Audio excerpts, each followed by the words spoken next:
Bonjour. Alors, deuxième partie de la séance du 30 novembre 2021. Alors, je reprends bien sûr là où je m'étais arrêté, c'est-à-dire en opposant deux façons de concevoir les sociétés humaines et les institutions humaines.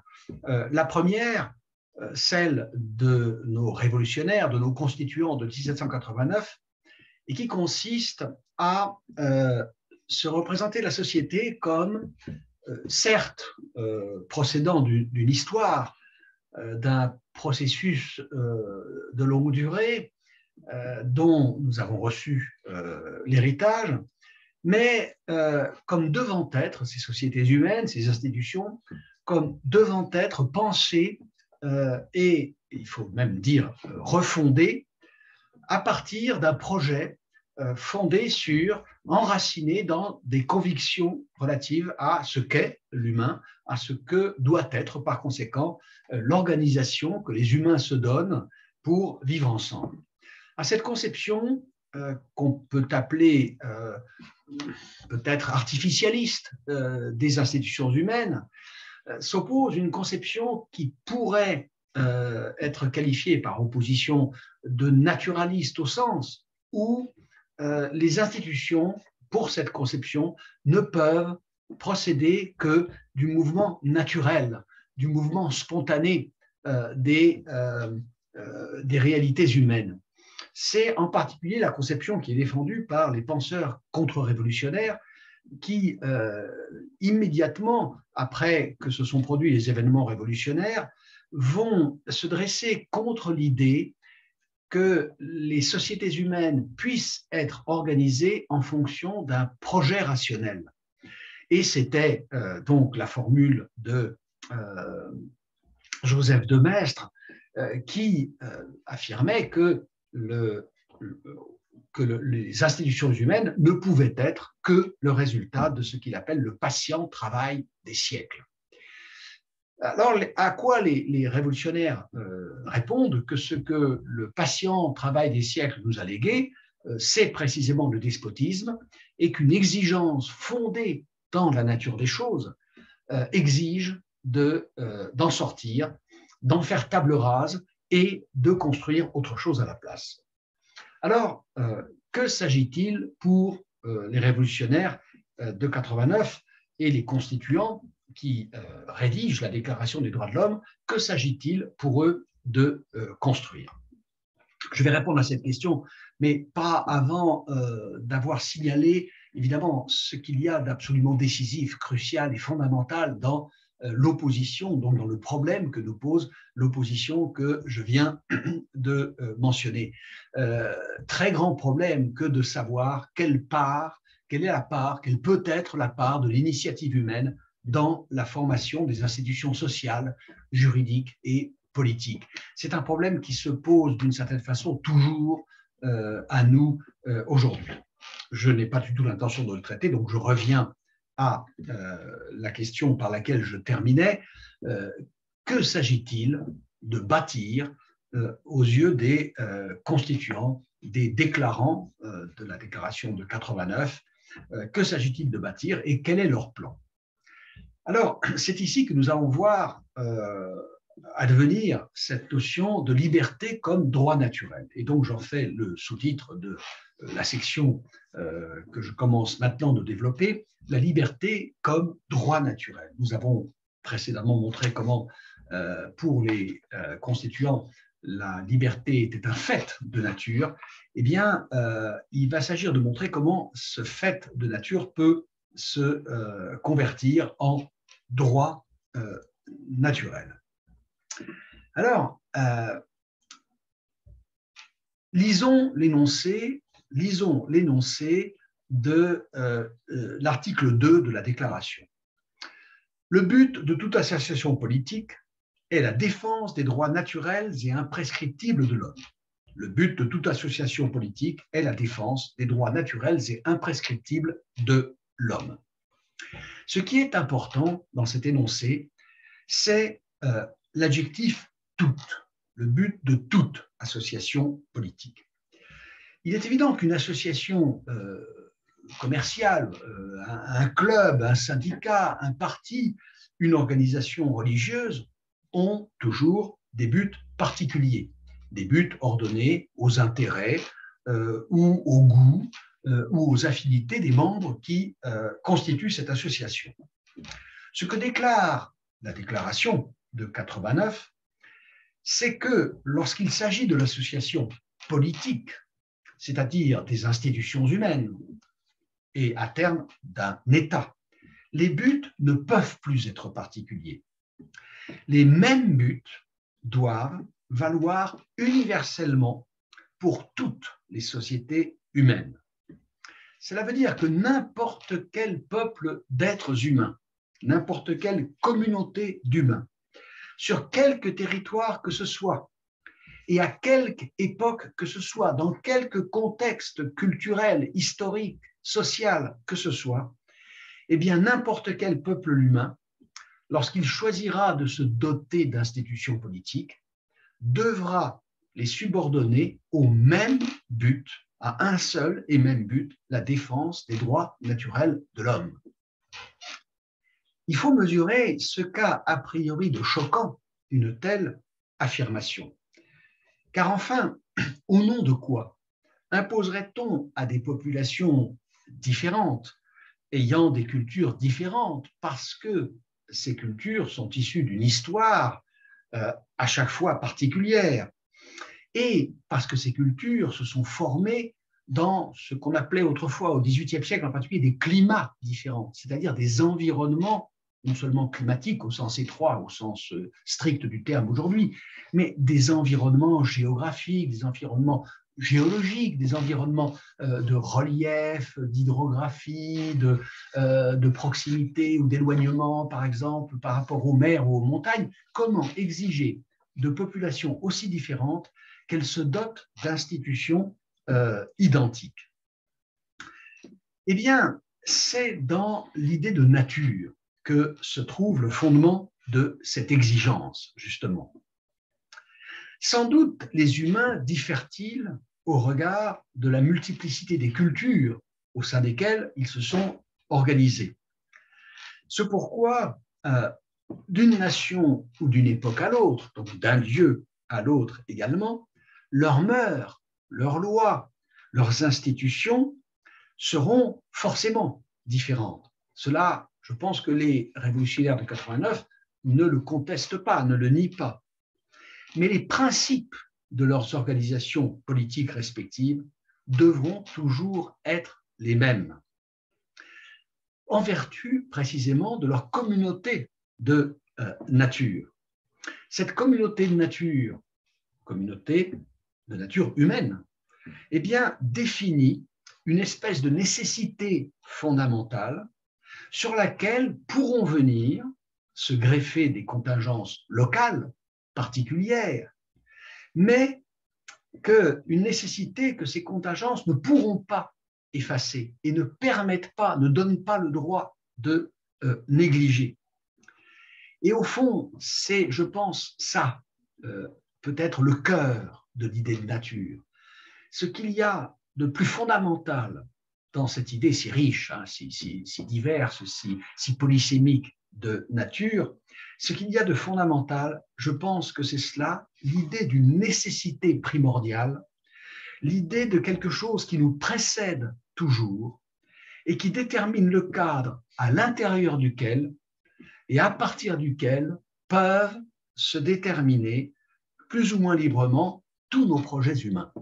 La nature, c'est ce qui vient toujours avant, c'est ce qui est toujours déjà là, ce relativement à quoi, par rapport à quoi, nous devons constituer nos projets. Non que la nature puisse nous dicter de A jusqu'à Z ce que nous devons être, ce que nous devons choisir, décider et faire, mais ce qu'elle dessine, c'est un cadre contraignant, hors duquel on ne peut pas agir, et que ce serait purement et simplement rêver que d'imaginer qu'on va pouvoir le négliger. Alors, tout cela donc pour dire que c'est dans la nature qu'il faut chercher le fondement des principes à partir desquels vont se constituer les institutions humaines, ce que les déclarants appellent l'association politique. Seulement, il y a ici une nouvelle difficulté, parce que ce que nous trouvons dans la nature, ce que nous voyons dans la nature, lorsque nous nous tournons vers elle, ce sont, et ça ne pourra jamais être, que des faits. Ce sont des faits. La nature est un fait premier, un fait primordial, un fait originel, un fait principiel, si l'on veut, mais ça n'est jamais qu'un fait. Or, comment peut-on passer du constat de l'observation d'un certain ordre de faits, cet ordre serait-il fondamental et primordial, comment peut-on passer du constat de l'observation d'un ordre de faits à l'énoncé d'un droit, à l'affirmation d'un droit? Il faut bien comprendre que du simple constat de l'état des faits à l'affirmation de l'ordre d'un droit, il y a une rupture absolument essentielle, une rupture fondamentale. Parler de droit, prononcer le mot droit, se référer à l'idée de droit, c'est toujours affirmer qu'il y a quelque chose au nom de quoi, relativement à quoi il est possible de juger du fait, mais quelque chose qui est nécessairement autre que le fait, qui est au-delà du fait, puisque c'est ce précisément à partir de quoi on va pouvoir décider si ce qui est ou non conforme à ce qui doit être. Il y a de l'ordre de l'être à l'ordre du devoir-être, non seulement un hiatus, mais une rupture absolument totale. C'est-à-dire que le droit étant ce au nom de quoi non seulement nous pouvons, mais nous devons juger le fait, l'idée d'un passage direct du droit au fait est une idée qui nous place devant non seulement une difficulté, mais peut-être une impossibilité de principe. C'est pourquoi Pascal disait de la justice, et avec l'idée de justice, nous sommes évidemment dans la notion de droit, avec l'idée de justice, nous avons affaire à une qualité spirituelle. Qualité spirituelle, dit Pascal à propos de la justice, c'est-à-dire précisément ce que j'ai appelé une idée. Le droit est une idée. C'est une idée qui va, à partir de laquelle nous allons définir un idéal. Le droit est une norme. Norme vient du latin norma, qui signifie la règle.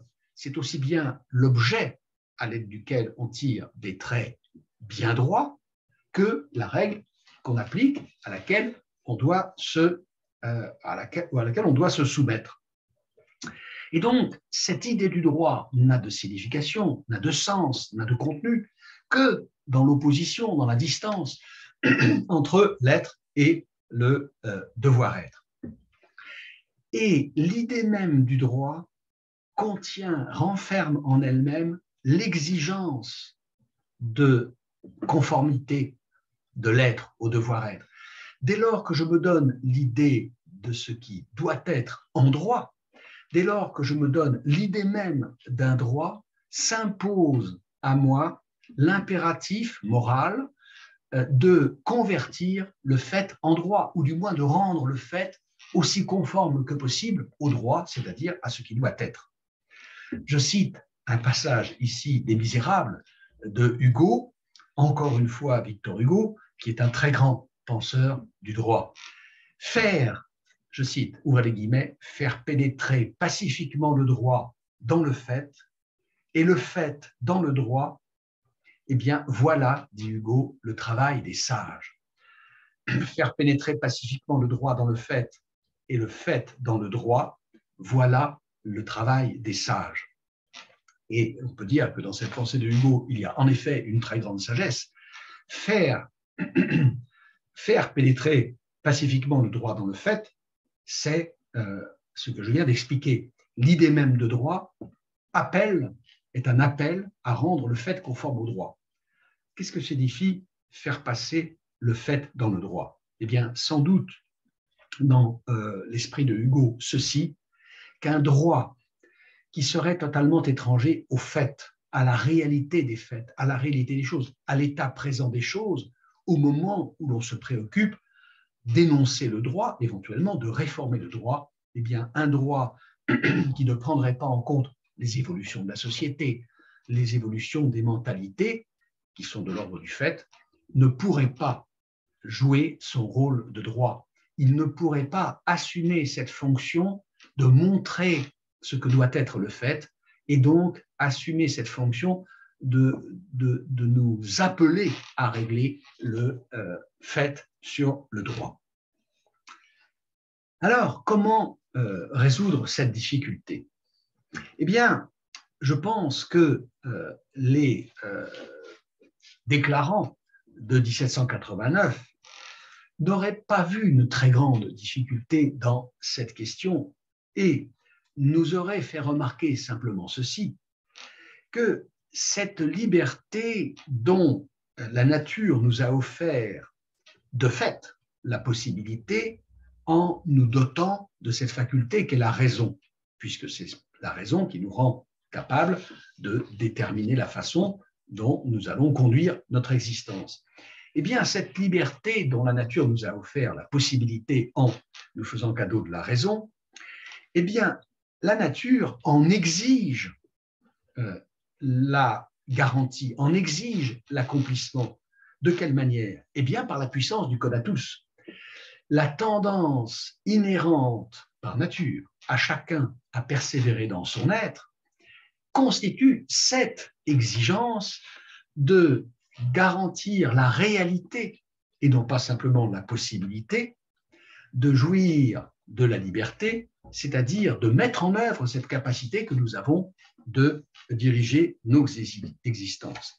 Cela veut dire qu'on ne peut empêcher, il est impossible d'empêcher un être humain d'exercer sa puissance d'agir et de le faire conformément à la liberté inscrite dans sa nature, liberté que rend possible la raison. Cela n'est possible qu'en niant purement et simplement ce qu'il est, en lui déniant sa capacité humaine.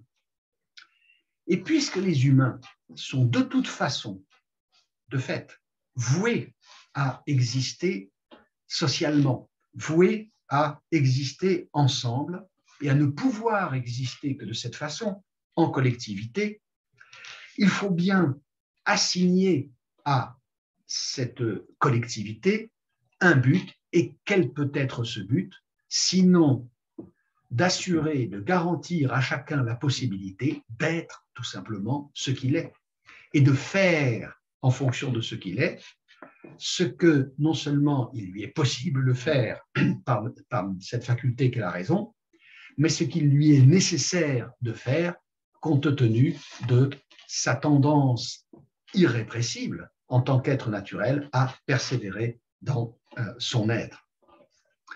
La société ne doit avoir pour but que d'assurer à chacun la possibilité d'exercer la puissance de son conatus, d'exercer sa puissance d'agir et de le faire comme il est capable de le faire, comme il est pleinement capable de le faire, au moyen de la raison. Il appartient donc à l'association politique de rendre cette potentialité, cette capacité effective en prenant le relais de la nature, si l'on veut, et en convertissant la liberté naturelle en droit civil garanti par la communauté. Au fond, la liberté est un droit que nous procure la nature, pour les raisons que je viens de montrer. L'association politique ne doit avoir d'autre fin que de procurer à ce droit la capacité de devenir effectif, de devenir réel dans l'existence de chacun. Et donc, la nature se trouve au fondement des droits de l'homme pour les constituants de 1789 et pour ceux qui rédigent la déclaration. Par conséquent, la liberté, la nature est au fondement des droits de l'homme, donc de la liberté, non parce que le fonctionnement spontané de l'ordre naturel nous offrirait le spectacle du droit, non parce que dans la nature, tous les êtres qui la peuplent agiraient librement, c'est même tout le contraire. Dans la nature, nous voyons que ne règne aucun droit, mais seulement des rapports de force. Dans la nature, nous voyons que, à l'exception des humains qui ont la capacité de se diriger par la raison, la plupart, la quasi-totalité des êtres naturels sont déterminés par des causes physiques, mécaniques, et éventuellement, pour, je dirais, les plus perfectionnés d'entre eux, les plus complexes d'entre eux, les vivants, déterminés, les animaux, déterminés par un instinct. Mais instinct, cause mécanique, c'est tout le contraire de la liberté. Et donc, ce n'est pas en observant la nature, ce n'est pas en considérant le spectacle qu'elle nous offre que nous parvenons à la conclusion que l'homme doit jouir de la liberté.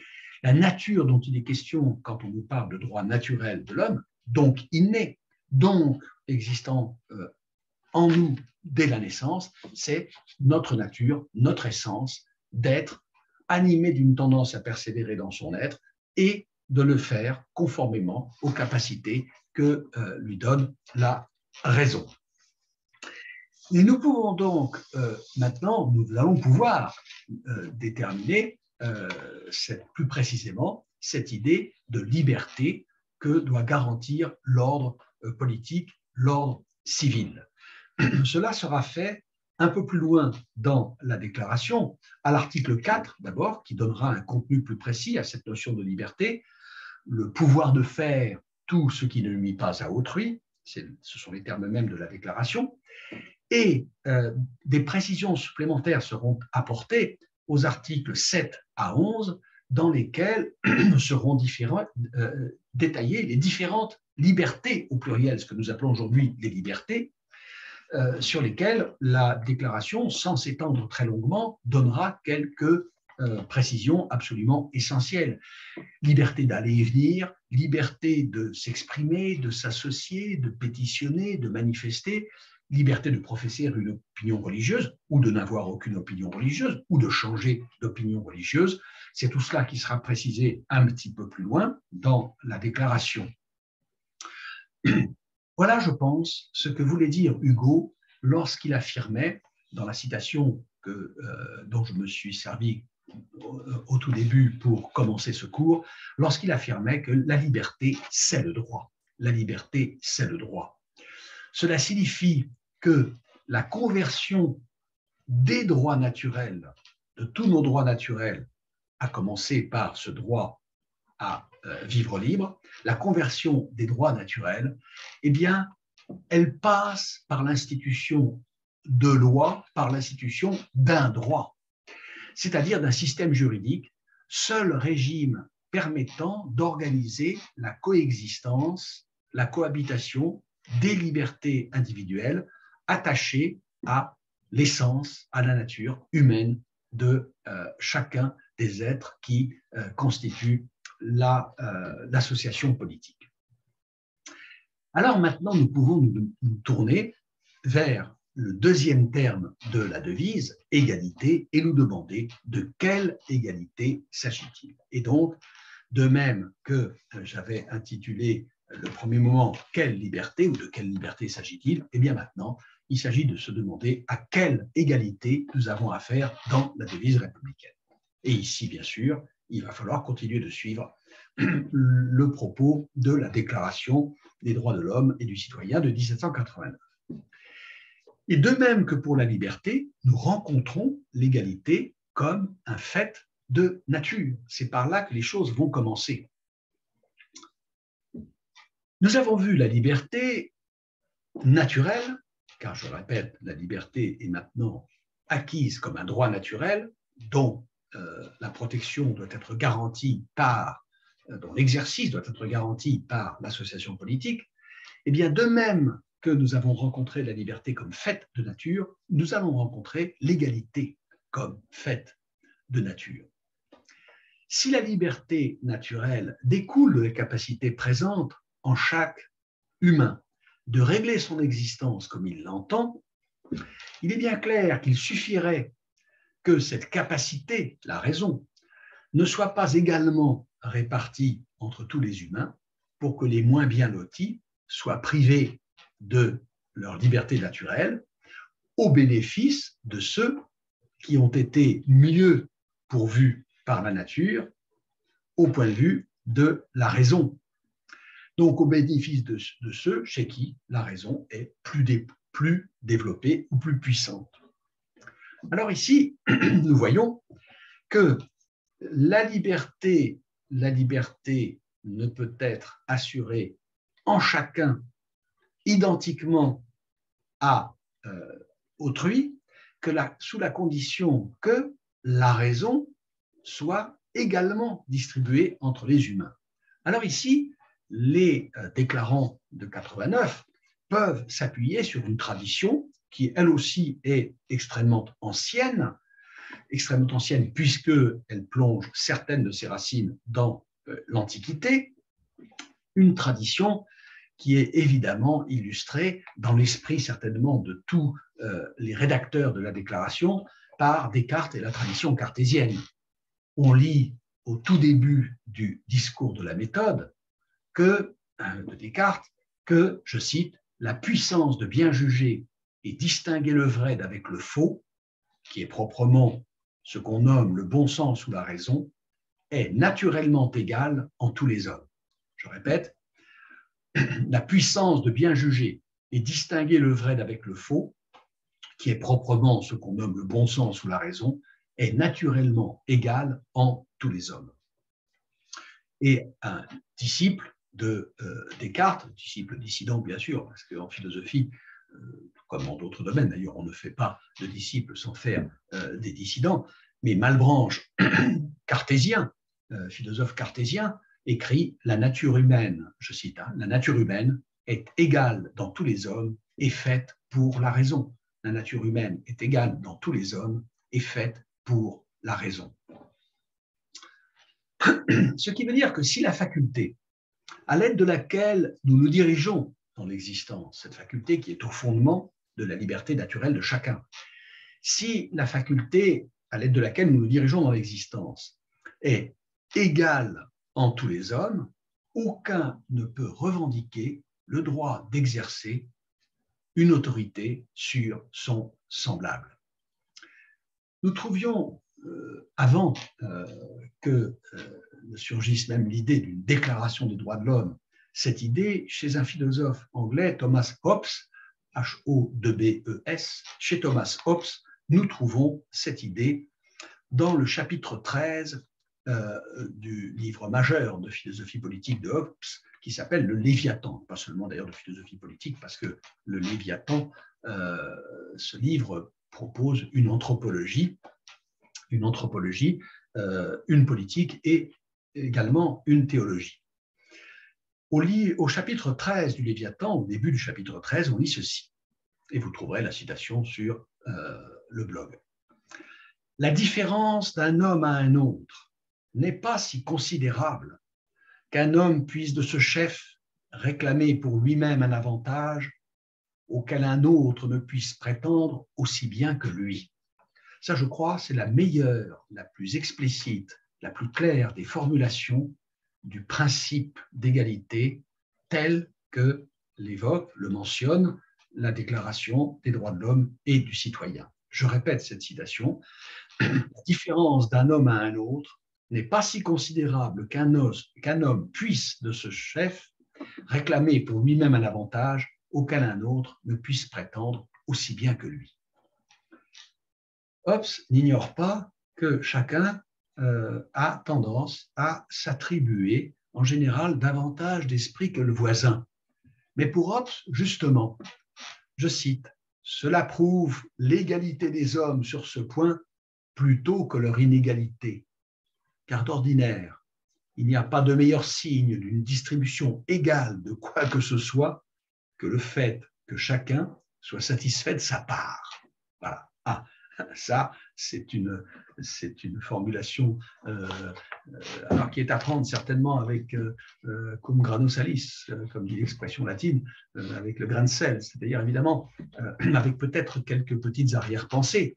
Mais enfin, voilà, pour Hobbes, le fait que chacun se regarde comme mieux pourvu qu'autrui en matière de bon sens, de raison, de pouvoir de bien juger, et bien ça prouve que précisément le partage a été fait de façon égale. Alors bien entendu, il y a des cas évidents où une très grande différence entre les facultés naturelles des uns et des autres justifie l'établissement d'un rapport d'autorité, d'un rapport légitime d'autorité, voire de subordination, de sujétion d'un individu à un autre. Cela arrive, bien entendu, et le cas le plus évident, le cas le plus courant est celui de l'autorité parentale, qui est justifiée par la faiblesse de l'enfant. Il faut noter d'ailleurs que cette autorité parentale, qui est reconnue par tous les penseurs de la liberté à l'époque des Lumières, qui est même affirmée très explicitement, n'est pas fondée sur la génération. Elle n'est pas fondée sur le fait que l'un doit son existence à l'autre. Ce n'est pas le fait que mes parents m'aient donné la vie qui leur confère un droit d'autorité sur moi. C'est le fait que pendant une certaine durée de ma vie, je suis plus faible. C'est pourquoi, bien entendu, l'autorité parentale cesse aussitôt que cette différence s'estompe et s'annule. L'enfant devenu adulte ne doit plus rien à ses parents que, sans doute, le respect, mais le respect n'est pas l'obéissance, c'est autre chose. Alors, il faut ajouter à ceci que les penseurs des Lumières ont pris soin de récuser toute espèce d'analogie entre l'autorité que des parents, le plus souvent pour eux il s'agissait d'un père évidemment, l'autorité que des parents exercent sur leurs enfants et l'autorité politique. Car penser l'autorité politique sur le modèle de l'autorité paternelle a été pendant très longtemps une tradition établie. Le monarque règne sur ces sujets exactement comme un père sur ses enfants. Et du reste, l'image paternaliste de l'autorité du pouvoir politique a survécu longtemps après la domination des monarchies absolues en Europe. N'oublions pas le surnom de Joseph Staline, petit père des peuples. Et on lit dans l'article économie politique ceci, l'article économie politique que Rousseau avait rédigé pour l'encyclopédie. Rousseau a rédigé de nombreux articles pour l'encyclopédie de Diderot et d'Alembert avant de se brouiller, puisqu'il brouillait avec tout le monde, avant de se brouiller avec les encyclopédistes, avec Diderot en particulier. Donc Rousseau avait rédigé de nombreux articles, en particulier de musique. Il a contribué de façon très substantielle à l'encyclopédie de Diderot pour la musique. Mais il y a contribué aussi d'une manière très importante pour un article qui est d'ailleurs un des textes les plus intéressants de Rousseau et certainement le texte par lequel il faut commencer si on veut se familiariser avec la philosophie politique de Rousseau, parce que le contrat social est un texte beaucoup plus dense, beaucoup plus abstrait et donc plus difficile à aborder. Lisez donc, ça a d'ailleurs été édité séparément, par exemple en Garnier Flammarion, vous trouverez l'article Économie politique de l'encyclopédie. On intitule quelquefois ce texte Discours sur l'économie politique, mais en vérité, il s'agit beaucoup moins d'économie politique que de philosophie du droit, de philosophie politique, et on y lit ceci. Il y aura toujours une extrême différence entre le gouvernement domestique, où le père peut tout voir par lui-même, et le gouvernement civil, entendez par civil politique, où le chef ne voit presque rien que par les yeux d'autrui. Pour que les choses devinssent égales à cet égard, c'est-à-dire pour qu'une analogie puisse avoir sa légitimité entre l'autorité parentale au sein de la famille et l'autorité politique sur la nation. Pour que les choses devinssent égales à cet égard, il faudrait que les talents, la force et toutes les facultés du père augmentassent en raison de la grandeur de la famille et que l'âme d'un puissant monarque fût à celle d'un homme ordinaire, comme l'étendue de son empire à l'héritage d'un particulier. Je vais répéter cette formule parce qu'elle est, à mon avis, très importante et qu'on peut en tirer quelques considérations annexes. Pour que les choses devinssent égales à cet égard, il faudrait que les talents, la force et toutes les facultés du père augmentassent en raison de la grandeur de la famille et que l'âme d'un puissant monarque fût à celle d'un homme ordinaire, comme l'étendue de son empire à l'héritage d'un particulier. Je crois que nous serions bien inspirés de méditer cette critique de l'analogie entre l'autorité parentale et l'autorité politique, de la méditer et de nous demander si aujourd'hui toutes les inégalités de revenus en particulier, de pouvoir aussi, si toutes les inégalités de revenus et de pouvoir sont aussi légitimement, aussi justement fondées que le prétendent ceux qui sont du bon côté, c'est-à-dire qui tirent bénéfice de ces inégalités, sont aussi légitimement, que le disent certains, justifiées par les différences d'aptitude, par les différences de facultés ou par les différences de responsabilité, par exemple. Je voudrais quand même qu'on réfléchisse à cette question de savoir si les inégalités de rémunération au sein d'une entreprise, en partant de la plus humble contribution de l'ouvrier le moins qualifié ou de la personne qui fait le ménage dans l'entreprise, et la rémunération de ceux qui sont tout en haut, des dirigeants, si cette rémunération est véritablement justifiée par les différences de leurs capacités, de leurs facultés et de leurs responsabilités dans le fonctionnement de l'ensemble. Mais je ferme cette parenthèse. Il reste qu'en dépit de l'exemple de l'autorité parentale ou des exemples portant sur certains cas, par exemple, de tutelle d'individus sur d'autres individus, par exemple une personne saine d'esprit sur une autre personne qui, par exemple, a perdu, du fait de l'âge, quelquefois, l'entièreté de ses dispositions intellectuelles, de ses capacités intellectuelles. Il reste qu'en dehors de ces cas, il est quand même difficile de regarder les humains comme tous également raisonnables. Il y a là une objection qu'il faut examiner avant d'admettre cette idée que formulait Hobbes, que je répète parce qu'elle me paraît, je répète, le meilleur énoncé de l'idée d'égalité dans la Déclaration des droits. La différence d'un homme à un autre n'est pas si considérable qu'un homme puisse de ce chef réclamer pour lui-même un avantage auquel un autre ne puisse prétendre aussi bien que lui.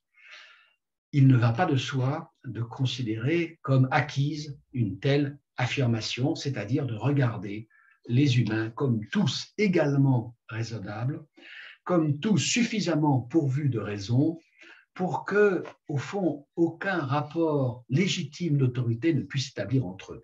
Je répondrai la prochaine fois, puisque nous arrivons au terme de